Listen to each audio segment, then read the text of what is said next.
Business Live today. My name is Daryl Kwal. Let's go on to the details now. In the Chamber of Petroleum Consumers Ghana, COPEC, says its investigations to date indicate not a single litre of contaminated product discharged by the bulk oil storage and transportation bust has been returned to the company in Tema, where it was loaded from between Monday and Wednesday of last week. Bust has been accused of releasing contaminated fuel onto the market. COPEC says it has received numerous complaints from consumers of these products across the country. It is calling on the public to help track and arrest any fuel station dealer found to be selling these contaminated products by reporting to the MPA and other authorities.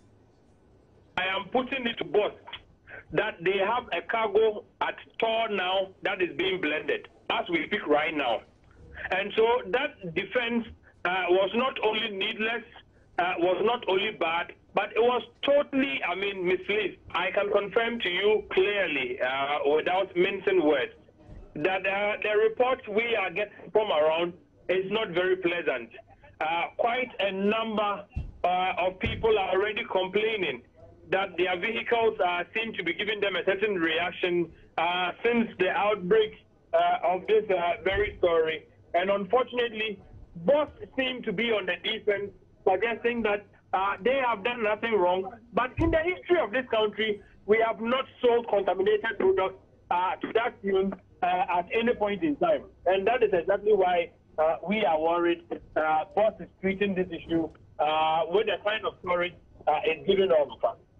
Unfortunately, as we speak now, not a single liter of the product has been recalled from the market, and that leaves us further suspecting or believing that indeed the product is gone out to the public, and some firms could be discharging or dispensing this product to the unsuspecting public. We think this is bad, and sanctions must apply immediately. Officials who let us in taking this very reckless decision ought to be interdicted immediately, and where some are found culpable, prosecuted accordingly. Because this indeed is leaving all of us worried as to what we'll be taking into our view. Well, let's hear what ASEP has to say about this. Here's the Executive Director, Ben Boache. 5 million liters of product, though it's huge for small-scale consumption like giving it to industry, is actually about 1.5-day consumption of our country. So it's not so much fuel that if you want to blend for the market to be able to dispose of it, it will be difficult to do. So even if assuming that it will take 10 months to do that, I'm telling you that Boss has the space and capacity to do that. Boss has products that have lived there for almost 10 years, and they still have them in stock. You know, products that you've not been able to dispose of for some similar reasons in Kumasi and other places. They haven't disposed of that. Why not the rush to dispose of those ones, but this one? We have also been tracking where this product could possibly be. We're told in Boss statement that they sold it to, the off-taker was Zip Oil, and they inspected their facility to ensure that they could actually hold that capacity. And they ensured that the trucks that actually moved the product up from Bust were tracked and went into that facility. We have tracked, we haven't been able to find where the Zip Oil facility is at the moment. We have checked with all tanks that exist in this country to see whether that product actually came into those facilities. They are not there. Right. And we actually know that some of the OMCs actually got some of the products which they put in the tanks to be sold on the market. What? And can you tell us specifics? That is what we are still investigating because of the scale and the suspicion. And even me sitting here, Kojo, last Wednesday I bought a product onto my tank. You bought some fuel? Some fuel. Petrol? Petrol, okay, in my tank. And about 30 minutes later I saw my engine light come on. Right. So I didn't understand what it was, so I went to a mechanic, and the usual thing they cleared the code. They cleared it and it went. So I drove off. A few minutes later, the light came back. So on Friday, I took it out for a proper diagnostics of the car. And the conclusion was that I had contaminated fuel in my tank. Right. So they did further checks and realized that all my oxygen sensors are snapped. You know, and that could only have been caused by this contaminated fuel. So that investigation and all of those are still ongoing to see which specific filling stations actually got delivery of those products. And we're still getting people confirming some of these similar problems that they do have. You know, so it's a problem that we have to properly investigate, and we'll be available to give all the evidence that we have to such an investigative body that will be set up to ensure that we actually get people punished for this product that has gone onto the market. And we are certainly following the story for you with updates in subsequent bulletins. Now, away from that, a renowned economist, Dr. Joe Abe, has downplayed any negative impact of the Chinese financial package to Ghana on the public debt stock. The Vice President, Dr. Mahmoud Bawumia, after a recent visit to China, announced the country will receive a total amount of $15 billion from the Chinese government and some private investors in the country. This includes the $3 billion CDB loan that was frozen by the Chinese government because of some concerns. There are fears that this could quadruple the debt stock, which has reached $127 billion. That's at April this year. But economist Dr. Joe Abe says the facility was arranged in a way that would not inflate the public debt. If what I pick is correct, the answer is this, that this is collateralized. We are mortgaging, we are giving a part of our bauxite deposits. So it's not an addition to debt. It's like you acquire an asset and you give them an asset. So it's not the same as a loan that is going to pile up on our debt. So that's an ingenious financing plan. But we need to see what are we giving away. So if we've got billions of deposits, manganese, bauxite, let's leave gold and oil out for a moment, manganese and bauxite. If they can be properly assessed with the Chinese involvement, and we say, okay, we've got 100, take 20 in exchange for 20 to us, okay? Then there's not a debt. It's a trading of... So it wouldn't add up to our debt? It will be a swap up. It will be a swap that I have an asset which is desirable to you. Okay, fine. So I give you so much. It's like we used to give land for development. So you go to the chief, and the chief gives the land, and in turn you develop a project there. So I'm interested to know this financing arrangement. We cannot afford debt at this time, you know, and all that nice talk of being self-financing projects is all talk, because I would like that demonstrated to the people of this country which project is self-financing. So I'm saying that there is something, it comes at an important time. Because if we are truly collateralizing and we are saying to them, we are selling to you this house, this property, and in exchange for that, we sell it, so you give us the money, and you own now this property. If it's a mineral, you can dig it out, okay?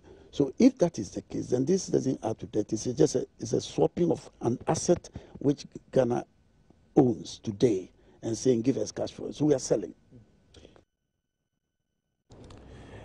Well, the Deputy Finance Minister, Kweku Kwarteng, has assured that the whole financial arrangement will soon be laid before Parliament for the required scrutiny. He has, however, rubbished assertions that the whole facility would hurt the economy.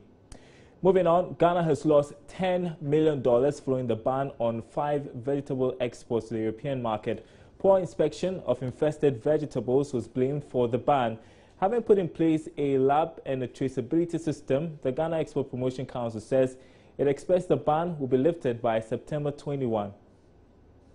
The image of Ghana as an exporter of good vegetable is somehow tarnished. 2, we're doing about $5 million exports per annum, so you can imagine. And then the income to farmers, they've lost all. Moth and insect-infected vegetables were glossed over by the inspection organization PPISG, according to the Ghana Export Promotion Authority. We're not getting our exports right in terms of insects that are harmful to the environment in the EU, mostly false codling moth, FCM, had been in some of our exports. They've alerted us on several occasions. We couldn't rectify it then. Product Development Division Director Erasmus Ashon was, however, quick to add the organization was handicapped. They've been assisted to have a lab, a diagnostic lab at Pokwasi. We have also written to all the airlines to make sure that they verify that all exports go with phytosanitary certificates. Ghana was placed under the ban by the Food and Veterinary Office of the European Commission. The vegetables include chili, aubergine, gourd, amongst others. A tracking system to monitor to determine which vegetable farm an infected product is coming from has also been purchased to make sure Ghana gets back on track. A national task force since 2015 was set in place to make sure Ghana gets it right. When the European Union Inspectorate visits the country on September 12th, it is likely the ban may be lifted by the 21st. The image of Ghana has, however, been tainted, and it will take quite an effort to get the country back on track. If Ghana is able to export by September, it's likely to raise a little over $1 million. To the central region now, where the University of Cape Coast is calling on government to, as a matter of urgency, revamp the Boston glass processing factory to give meaning to its newly refurbished glass blowing unit. The university's effort is to provide customized glasswares that will suit the needs of educational and health institutions at an affordable cost. Speaking at a ceremony to open the refurbished factory, the Director of Research, Innovation and Consultancy at the University of Cape Coast, Professor Kobnenim, noted revamping the Boston glass factory will reduce the over-reliance on imported glasswares for domestic and commercial use. Richard Kojunyakon was there and filed this report.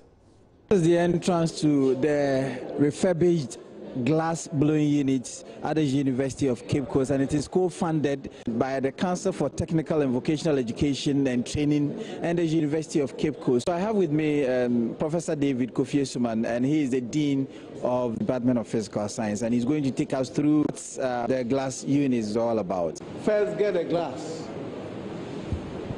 and once the glass is like this, the next one is to fit the tap and then mark it, and that's the meniscus, and then it marks it along the line, that green line there. So now we have 50 mil here. So from here we move it to the printing. This is the tube that we are supposed to print on. So the measurement has already been calculated on the screen, 0 to 50. So the good news is that this ink can never be erased by any of the chemicals in our laboratory. This is an imported one, and this is what UCC has produced. One we can produce this round bottom flask. This is the condenser. We have different types: the Livic, then the bulb one. From there to stirrers. Can do the different types. We have the U, then the other ones. Then from there you can go to column for separation of mixtures. You can do all those things here. We are so much excited. You know, like science is done at the basic and the secondary school level. But these days, most of the laboratories in the secondary schools do not have this basic equipment. And because of that, science practicals are not done on time. Sometimes they delay to the very last year where they try to do one or two, which doesn't give the student the full grip of what they are studying. So when they come to university, we go through a lot to bring them to standard. So we are happy that with these things coming, now we are not importing them, we are not paying import duties, demurrages, nothing. And so we think that people should be able to afford to buy this equipment, which are far cheaper than the ones that are being imported, so that our labs at the secondary schools will be well equipped, so that science will be done to its fullest. the intention for us to get funders to help us secure a mobile science laboratory for our second cycle institutions. As I indicated, there are a number of rural areas that do not have access to science laboratories because the equipment are not there. We are not saying that government should not produce them for the specific institutions, but in between we can find a way of having that facility for a number of second cycle institutions. So the proposal is being sent to potential funders, and if they see reason in the benefits for which some rural institutions should have access to science laboratories, then they go ahead and support us financially with it. But as usual, the university is always prepared to provide counterpart funding to that effect. So in this country, we used to produce glasses, but for some reason, we are no more doing it. So it's the plea to the government that if that factory is revamped, then it will directly serve as a raw material for the glass blowing services that we'll be doing in the University of Cape Coast. That would further reduce the cost of producing glassware for the second cycle institutions and the health and allied institutions. Now, the impact of climate change and environmental degradation on food security continues to engage the attention of individuals and institutions. According to the 2015 report by the Soil Research Institute of the Council for Industrial and Scientific Research, degradation costs the nation over $4 billion in agricultural losses. Prince Pierre has more in this report.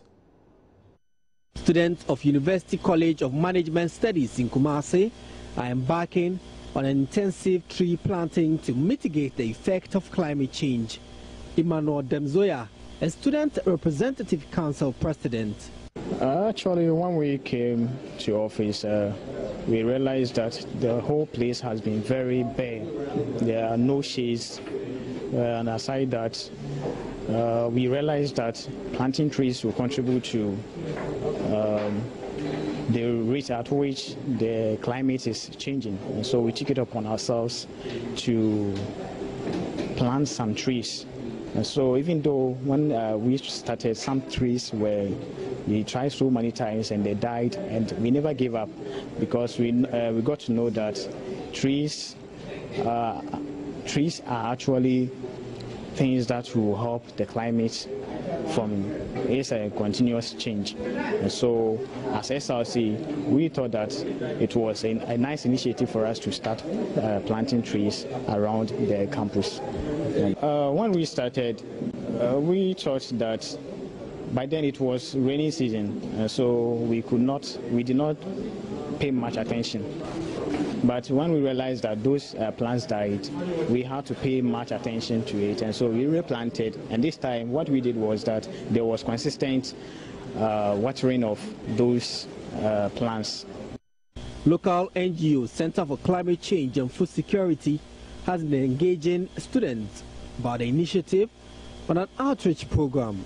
Vice Rector Dr. Bache tells Love Business it is high time individuals took up the challenge to avert the negative effect on food production. We as a management try to support them, not only by allowing them to do it, but to encourage them. We don't have the resources, unfortunately, so we haven't contributed much in terms of financial resources to the SRC. But as you can see around, we have a wide space. We are trying to grow some palm trees, and we are also trying to grow some other trees around the wall of the campus. And what the SRC is doing is a necessary addition to that. Well, still in the Ashanti region, President of the Christian Service University College is calling for a refocused alignment of the National Service Scheme for National Development.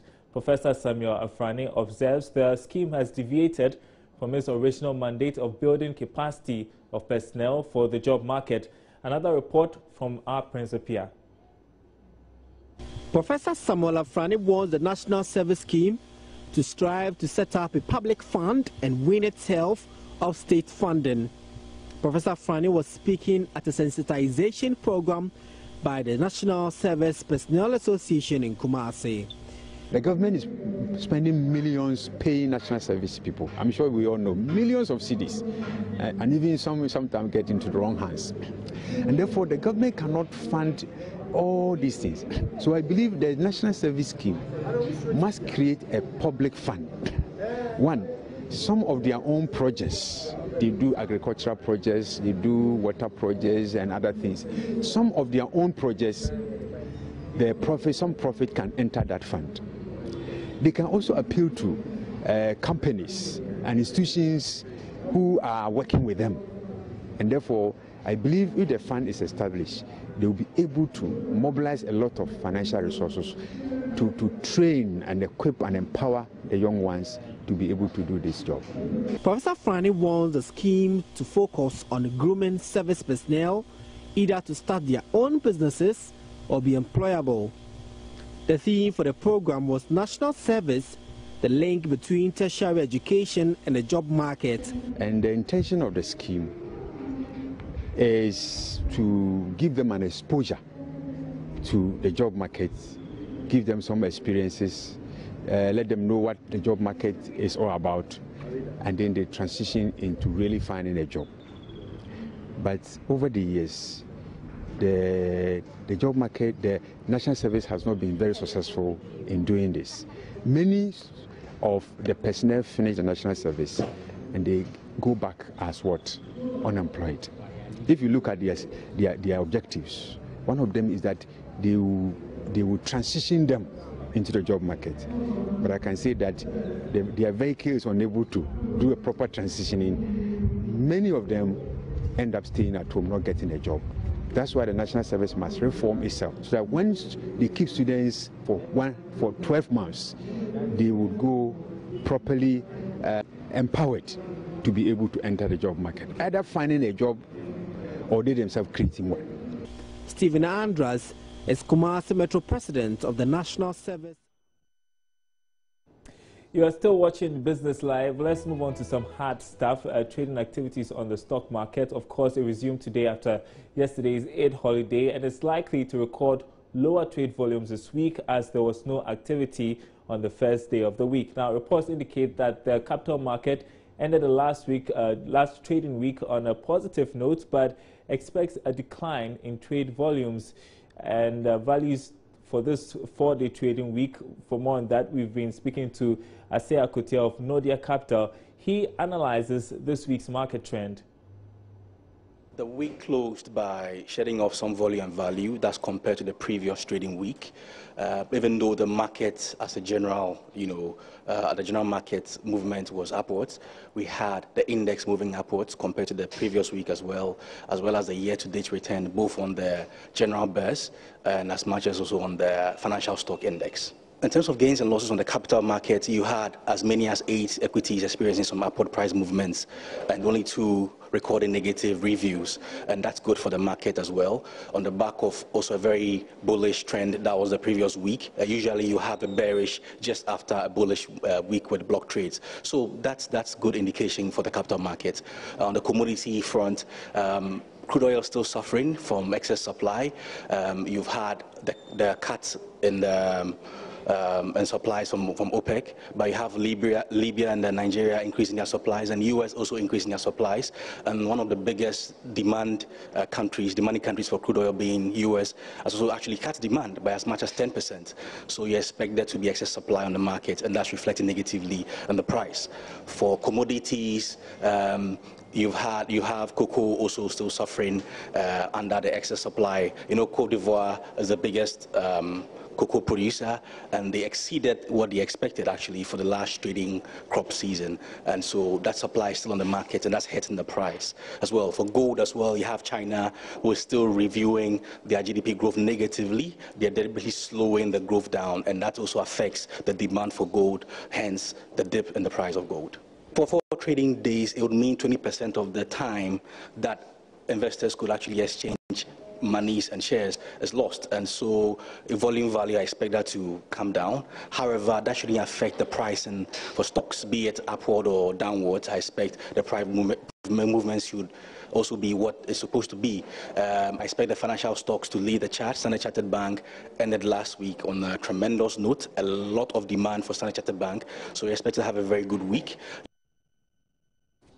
All right, this is Business Live. We're taking a short break. Our interview of the day is up next. Business Live today.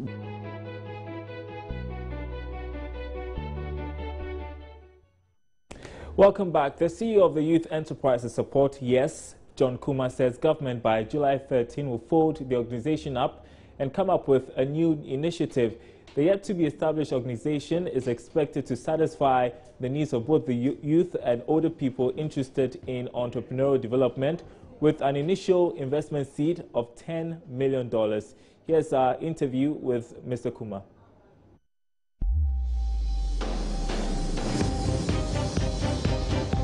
Interview of the day. This is going to be rebranded into the new program called the National Entrepreneurship and Innovations Plan, which is NEP. The Youth Enterprises Support. Originally, we had a certain X amount of money, about 10 million Ghana cedis. I want to find out from you exactly what is the state. Well, the Youth Enterprise Support was set up with a seed fund of 10 million cedis, as you have said, but that was in 2014. As we speak, all the funds has been exhausted. And of course, there's a new government with a new vision for youth employment and entrepreneurship. At the moment, His Excellency President Nana Addo Akufo-Addo has a new focus and direction for youth entrepreneurship. And one of his flagship programs is the National Entrepreneurship and Innovations Plan. And the government has provided $10 million seed fund, which has to be scaled up to $100 million. And it is targeted at entrepreneurship and innovation. How to create more jobs, targeting masses, using technology and innovation.